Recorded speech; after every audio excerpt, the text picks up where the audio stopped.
off. But look, for me, Marc Guehi would be.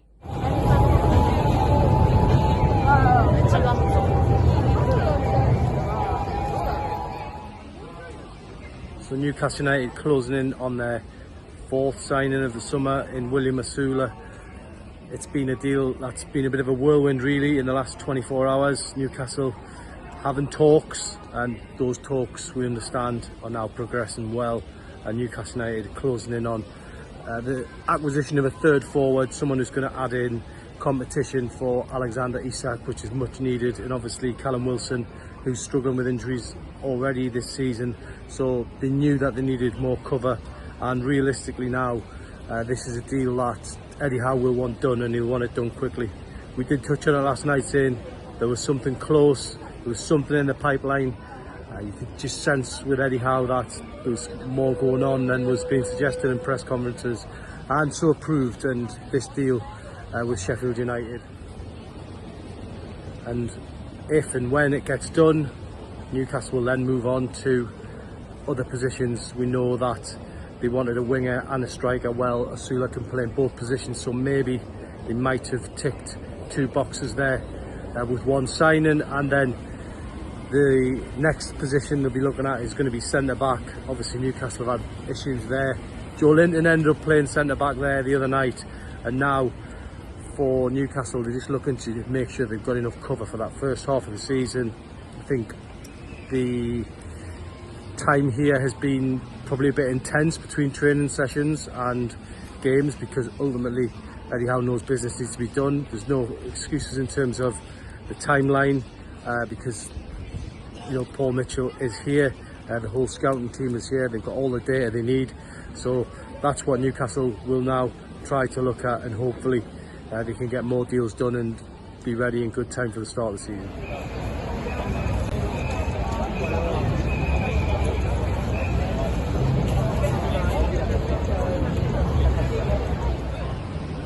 So we're just at the Shibuya crossing here in Tokyo, one of the most famous landmarks behind me. So as you will see, it is a massive movement basically.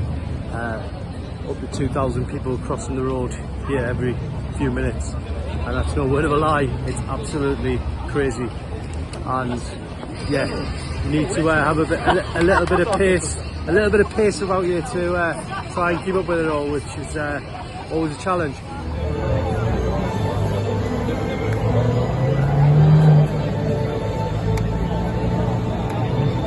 Now Newcastle are closing in on the signing of William Osula from Sheffield United. Now, does that really alter Eddie Howe's opening lineup on the first game of the season? Potentially not. We'll have to wait and see, but the starting lineup really could look very similar to what it did last year, last season. So I think for me, I'm just going to run through what the 11 could be on that opening game against Southampton as things stand. And obviously we'll start with Nick Pope, who's had an unbelievable pre-season so far. He's probably in the best form I've seen him at Newcastle, and that's not exaggerating. He has been brilliant for Newcastle, but last season was difficult for him with injuries. But I think in pre-season he's looked absolutely fantastic. So Nick Pope easily will start in goal. Tino Livramento looks like he will get the nod at right back, just with Kieran Trippier playing catch up, and obviously we're not 100% sure on his future, so it looks like Livramento might have the right back slot sewn up. 2 centre backs as it stands.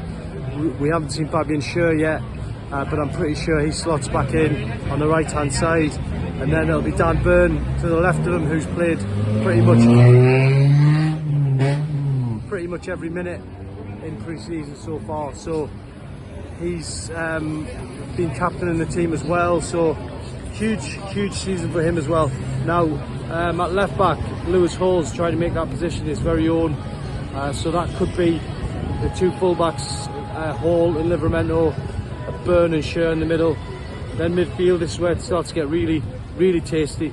We've obviously got Bruno Guimaraes, who should be playing his first pre-season minutes soon, so we'll see what the situation is there, but I would say Bruno will start against Southampton. Joe Linton will be alongside him at the moment, and then obviously with Tonali banned, Could Sean Longstaff stake his claim as part of that midfield three?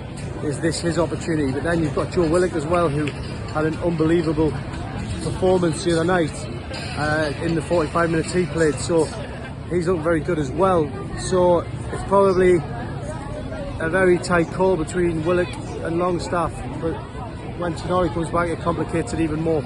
So we'll see what happens, but for me, just my gut feeling at the minute is that Willock hasn't played too many minutes yet. Longstaff's played more than him. He may just edge in there against Southampton. We'll have to wait and see, but that's just my good feeling at the minute. So that's your midfield three, and then the attack, well, Anthony Gordon will be back soon, and I would expect him to walk back into the team. Alexander Isak is the first name on the team sheet, and then on that right hand side, could it be Jacob Murphy? Could he get his opportunity? He's had a great pre-season with 4 goals already, in fine form, looking like he's enjoying himself. Miguel Almiron probably a bit out of sorts after the Copa America, uncertain future again. So that could be a lineup with, you know, no big marquee signings in there at the moment. That could change, of course. There's still time, but as things stand, I think that might be the 11 that is there or thereabouts in the mind of Eddie Howe.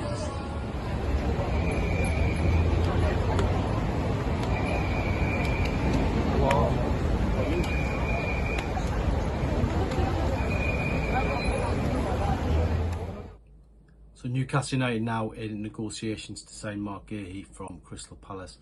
This is the start of the process for Newcastle. They've actually managed to at least catch the attention of Crystal Palace, who earlier didn't really want to sell this player at all because he's been such a revelation for them on the pitch for Crystal Palace. I actually thought Crystal Palace looked very good last season, and I think that they could potentially be a surprise package for this season, but more departures for them after Michael Olise going to Bayern Munich, and if Guéhi goes as well, that could alter things very slightly. But for Newcastle it would be such a huge signing. I think you look at Marc Guehi, last European Championships was absolutely fantastic. He probably won the stars of the show for England, the success story very easily for Gareth Southgate.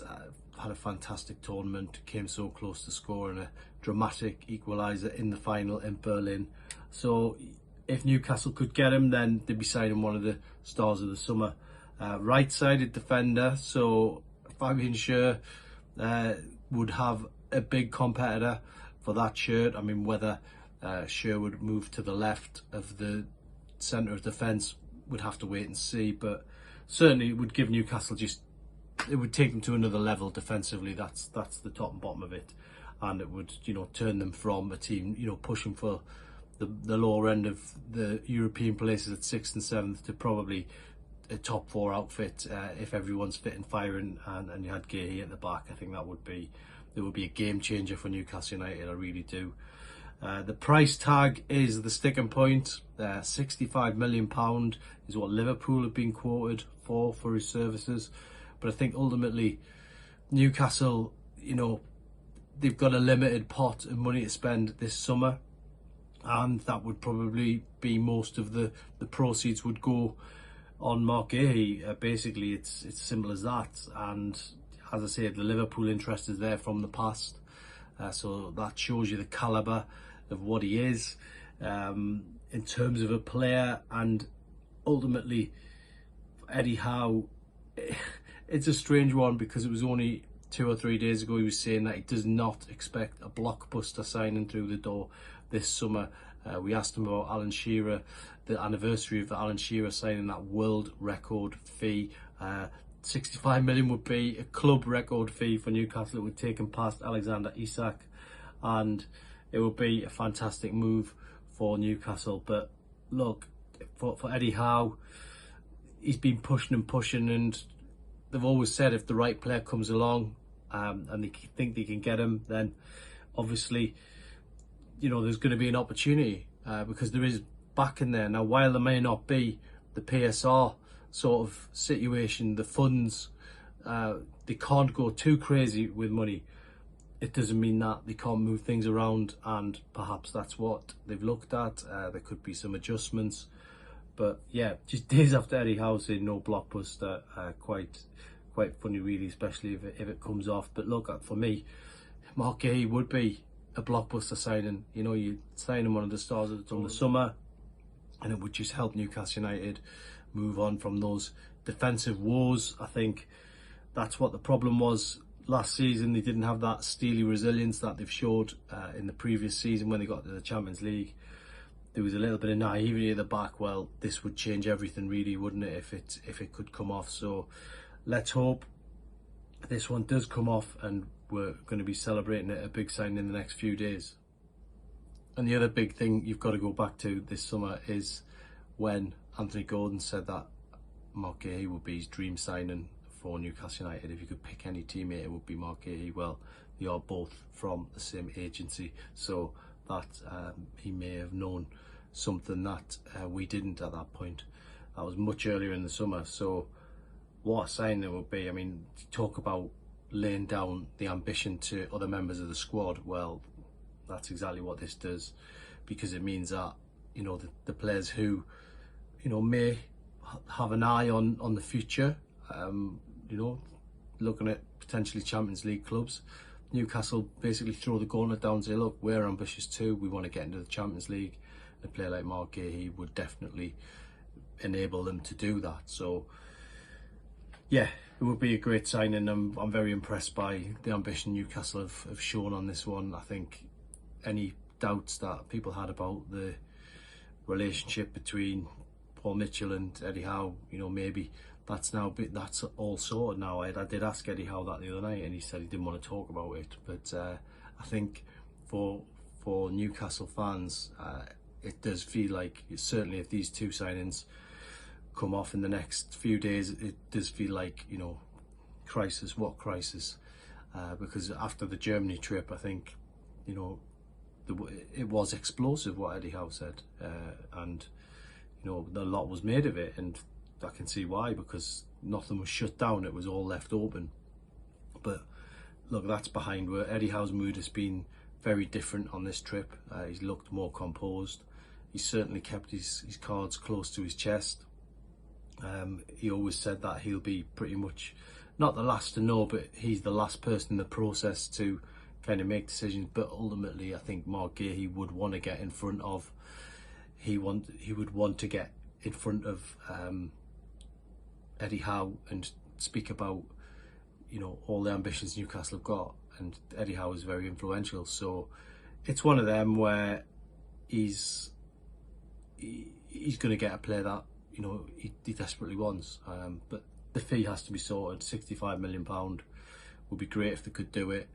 But now for Newcastle fans, they are seeing some movement, some positive movement, and yeah, it's going to be a real interesting one if it does, you know, eventually get pulled off. But thankfully, Newcastle, at least they're starting to move. People are starting to get a bit worried about the window, but I think now, in the space of 24 hours, that's changed dramatically. And for me, I think it's one of them where the fans can be excited again now, because you add these two players to what Newcastle have already got, and there's a very good first 11 on paper there. So let's hope this one's done and Newcastle fans will be celebrating. I think, to be fair, I do think it's a blockbuster. I don't agree with, you know, what Eddie Howe said the other day when he said that he doesn't feel that there could be a blockbuster signing, because I think Marc Guehi would be one. So let's hope it comes off, and we'll soon see Marc Guehi paraded as a Newcastle United player.